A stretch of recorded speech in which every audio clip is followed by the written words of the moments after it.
Israel Palestine conflict एक long standing और complex territorial, political और रिलीजियस डिस्प्यूट है जो पूरी दुनिया के लिए एक पॉइंट ऑफ कंटेंशन बना हुआ है।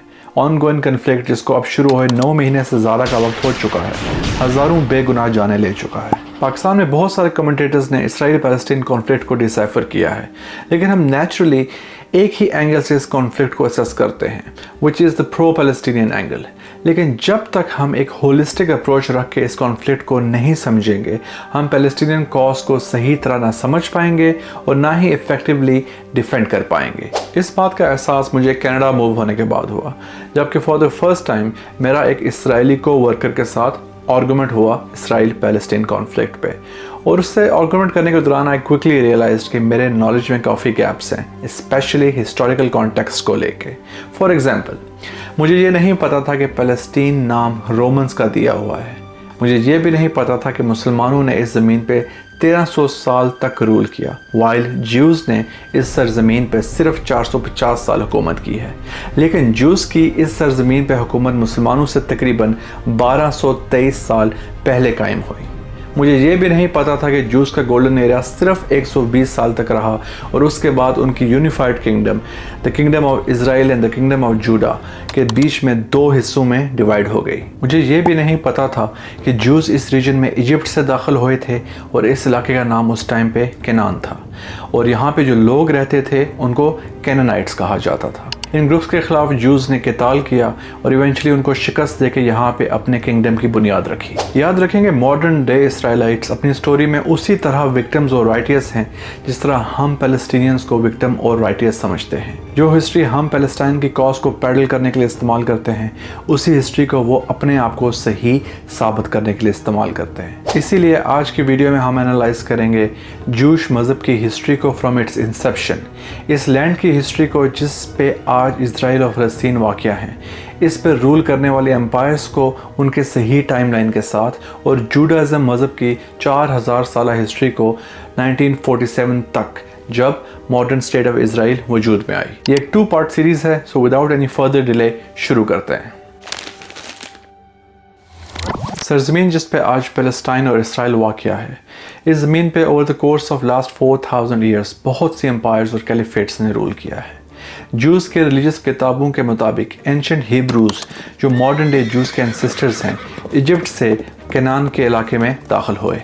Kenan modern day Israel Palestine के इलाके का एंशंट नाम है। ये वो जगह है जो यहूदी मजहबी किताबों के मुताबिक खुदा ने उनके लिए चूज़ किया था, in other words the promised land. तोरा में ऐसी कई वर्सेस मौजूद हैं जो इस प्रॉमिस्ड लैंड की तरफ इशारा करती हैं। बाइबल में ख़ास तौर पे ओल्ड टेस्टमेंट में प्रॉमिस्ड लैंड की ज़मीन को केनान की ज़मीन के साथ मुंसलिक किया गया है और कहा गया है कि ये वो ज़मीन है जो अल्लाह ने इब्राहीम, इसहाक और याकूब की नस्लों के लिए अक़दस की है। कुरान में इसराइलियों को हज़रत मूसा की सरपरस्ती में प्रॉमिस्ड लैंड की तरफ जाने का जिक्र है, लेकिन इसमें बाइबल में मिलने वाली तफसीलात या किसी ख़ास इलाके का जिक्र नहीं है। अगर हम कहेंगे प्रॉमिस्ड लैंड का concept on going Israel Palestine conflict के पीछे एक कोर रीज़न है, तो शायद ये बात गलत नहीं होगी।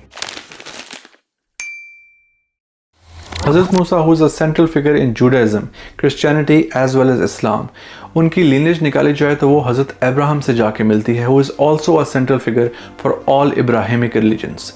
हज़रत इब्राहीम के 2 बेटे थे, इस्माइल जिनके डिसेंडेंट में से अरब्स हैं, और दूसरे बेटे थे इसहाक जिनके डिसेंडेंट्स में से यहूदी हैं। तो देखा जाए technically Jews and Arabs are cousins. हज़रत आइज़क के आगे 2 बेटे थे, Esau and Jacob, also known as Israel.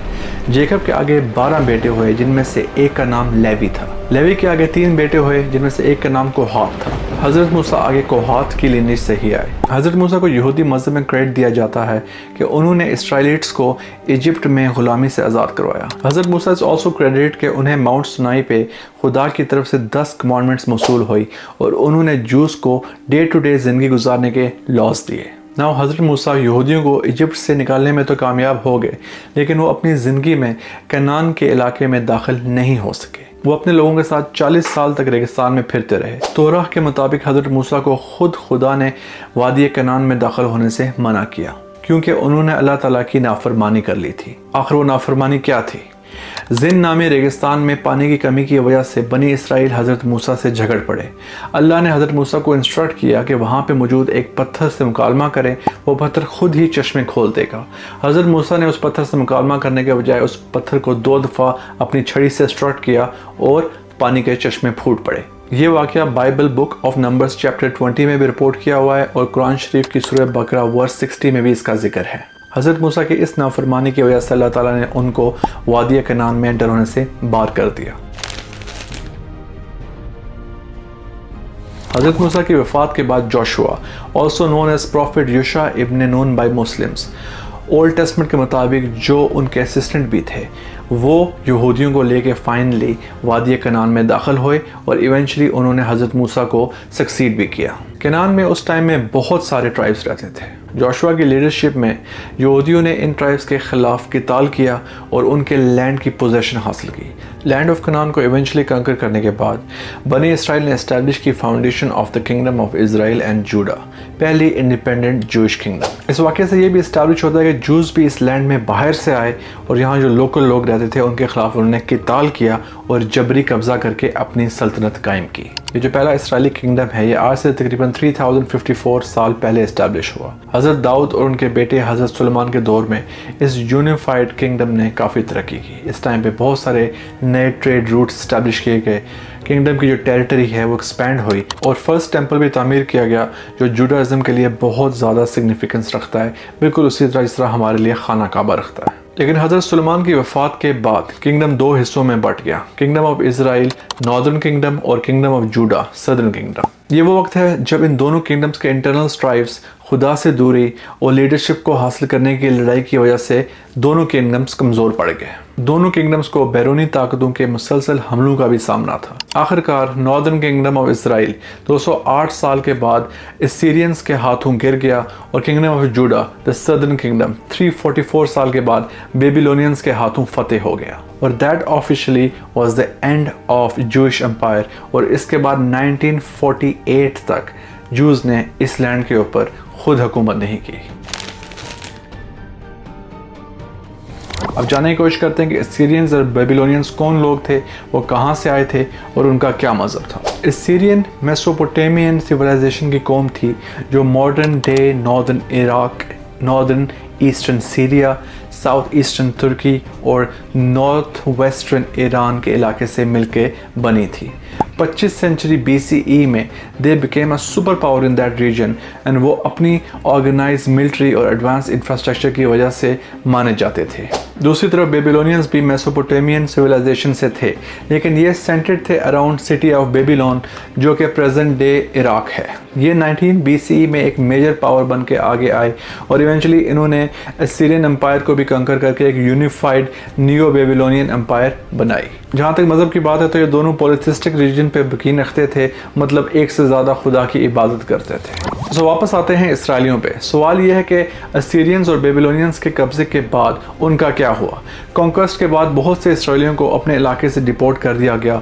Assyrians ने बहुत सारे यहूदियों को अपनी सुल्तनत के दूसरे इलाकों में रीसेटल किया और बेबीलोनियंस मोस्टली जूस को कैदी बना के बेबीलोन शहर ले गए। Fall of kingdom of JUDA and Israel by the hands of Babylonians के 47 साल के बाद इन 539 BCE बेबीलोनियन एम्पायर खुद पर्शियन एम्पायर के किंग साइरस द ग्रेट के हाथों कॉन्कर हो गई। पर्शियन एम्पायर ज़ोरोएस्ट्रियन रिलीजन को फॉलो करते थे जिसके अकायद में आग की इबादत करना भी था। पर्शियंस ने कुछ जूस को वापस जेरूसलम आने की इजाज़त दी और द फर्स्ट टेंपल की रीबिल्डिंग भी करने दी जो बेबीलोनियन के हमले में तबाह हो गया था। हाउएवर मोस्टली जूस इस एरा में एग्जाइल में ही रहे, छोटी छोटी कम्युनिटीज़ की शक्ल में मुख्तलिफ इलाकों में फैल गए, ख़ास तौर पर इराक और इजिप्ट के इलाके में। पर्शियन एम्पायर ने तकरीबन 200 साल जेरूसलम पर हुकूमत की from 539 BCE to 332 BCE and उनको शिकस्त हुई अलेक्जेंडर द ग्रेट के हाथों और 4th सेंचुरी में अलेक्जेंडर ने यहाँ पे अपनी सल्तनत कायम की।